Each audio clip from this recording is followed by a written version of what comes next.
Muslim authorities that have interpreted the Quran in that manner that you can refer us to them? Yeah, they're in Arabic. So you can go to... you're right, you have to read it in Arabic. That's the other rule. You have to read it in Arabic and can't read it in English. Well, the thing about it is with the Quran, with any book, with any human endeavor, when you're reading something, any book you're reading, any book I'm reading, anything we're studying, we all have filters. We have educational filters, we have language filters, we have cultural filters. So when we read things, we put them through those filters. So what I might read, it might be something different than what someone else might read. What I'm saying right now might sound different to you than it does to them over there, even though they're the same words, because we have filters. So we can't be held responsible for someone who reads something and misunderstands it, just as Christians can't be held responsible for Timothy Quraysh and people like this. Right. I mean, just to offer some context, if we were going to take the Christian, or take the Bible, I'm a Christian priest, the book of Philemon is written in the context of slavery. Would we say that Christians acknowledge slavery based on the book of Philemon? The book of the letters to Timothy explicitly say that women should not speak in church, in public. Do we acknowledge that as Christians? No, I think everything needs to be read with a charity, with charity, and with an understanding of the distinct context with which it was written or it was intended.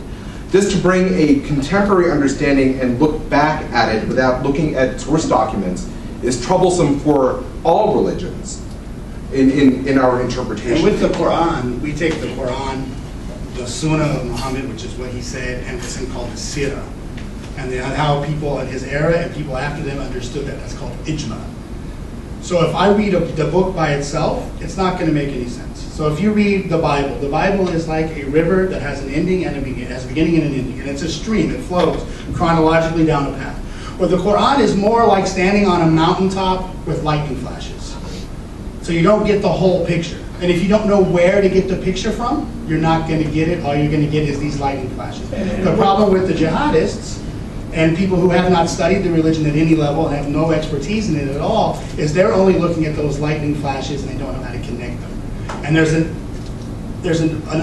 unreasonableness about them to even go to the people who know how to connect the lightning strikes so they can get the understanding that they need. We have a wonderful series once a month at Clifton Mosque called Misquoting God, where we actually go through these ayahs that people are always talking about. You can go to our website, you can go to our YouTube channel, and you can watch the ones on do not take Christians and Jews as friends. You can watch the one about kill them wherever you find them. And you can see the explanations of those. They're about an hour and a half long, but you can watch the explanation of those and have the explanation for yourself from someone who knows the religion, not someone who doesn't know the religion. So it would probably go in and check those out in your free time. Well, it sounds like we always seem to need a boogeyman, the other. There's an obsession in this culture, and I've done, surveys for 25 years and people want to sort of stack people up. There's somebody down here, and there's somebody, and it's so sad. I don't, why do we need this, person we can focus there? Who was it? Madison said, if tyranny comes to this country, it would come in the guise of a foreign invader, right? And she was very honest about who would be the person who got tyranny. It would be our fear. We have this very Orwellian understanding of the world. People are always out to get us. When I was a kid, it was communism. So, I remember going into a store with my dad, and the guy had to kill a commie for your mommy t-shirt, and I'd rather be dead than red. And this was like socially acceptable in the 80s, right? Where everyone was like, we can't stand those commies. Before that, if we go to the 60s, it was who? It was African Americans. If we go before that, it was Jewish people. If we go before that, it was Irish people. If we go before that, we can see where Italians got nicknames. We can see where there was always someone identified as the other. And it's because we have to have some kind of hierarchy in our society. So it's easy the new guy who comes is to say it's this guy, it's Mexicans. Our problem in the world is that there are Mexicans that are crossing the borders and they're taking our jobs. No, they're not. No, they're not. Yes, ma'am. A couple of weeks ago, I found myself accidentally sitting with a bunch of people who were attending a conference in London on the psychology of people from the UK who go to join ISIS. And it was a complete accident, but I finally just said, okay, tell me why that happens. And they said, this is just their take on it. They said, This is the strongest identity these people have ever had, and which speaks to a lack of other identity, in spite of the efforts of their families. And they also said, and the movement is so bloody well funded that it becomes easier for them to do that than to face their demons in any other way. And so in light of those comments, I'm wondering, what would it take, what do you think it would take, to get the Saudis to participate in the dismantling of this, in making it not so easy for people to identify that way, because clearly that's where the money's flowing from. I think everybody It's gets clear, that. yeah, the money's from. I don't think you'll ever be able to get the Saudis to stop. Okay, why is that though? Is it because we love our oil too much? Well, I think the Saudis are also convinced that that's the right way. So there are moderate Muslim countries.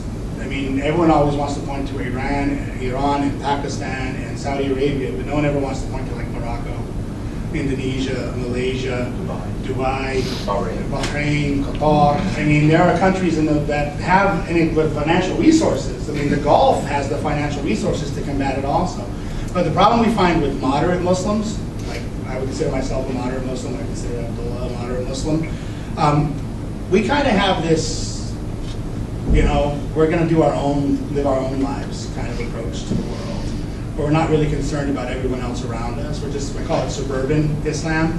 So there's suburban Islam and urban Islam. Urban Islam is like trying to change this, trying to change the work for social justice, trying to change the way people look at people, trying to work for human rights. That's urban Islam, right? And then there's suburban Islam, which is where you go home at 5 o'clock and you have dinner and then you're home.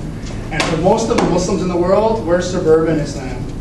We don't really care about what's going on. We're just trying to pay our rent, trying to keep our mortgage up, pay our car bills, just like everybody else in the world. So that's like 90% is there's not 10% of Muslims in the world who are jihadists. I'd say there's probably like 1%, less than 1% of Muslims in the world that are jihadists. So about 98% of the Muslims in the world, they don't really care. It doesn't affect them. Even though there are bombs going off, even though there are horrible things going on, it doesn't affect them. But about the psychology, I think it's about marginalization. So we look at Minnesota. Minnesota is a hotbed of recruitment for Al-Shabaab and for ISIS and groups like that. And it's about marginalization. So the average Somali who lives there is picked on, they're bullied, they don't have an identity, they've lost who they are. And then they have somebody from overseas saying, you can be on top. You don't have to put up with that bullying. You're the one that should be in charge. You're the one that has this. And they buy into it because they've been marginalized. So there's a guy in Germany who works with ex-skinheads, ex-neo-Nazis. I don't know if you guys have read his, but he's now working in Germany with Islamic Muslim kids who become radicalized. And he found that they're the same exact problem. It's lack of opportunity, feeling marginalized in the society, not having an education, being picked on, being bullied. So they go to this extreme thing. The Crips and the Bloods, when I was a kid, or we didn't have Crips and Bloods, we had other gangs, we had players and thugs and stuff like that. But that's what they would do. They would go to the kid who was by himself, the kid that was marginalized, the kid who didn't have a strong family structure, the kid that was alone. And they would go to him and they would what? They would give him their rep. They would lay down what they're going to do. You can be one of us, you're part of our family, and what that kid do. You guys work with inner city youth, it's the same kind of game still, isn't it?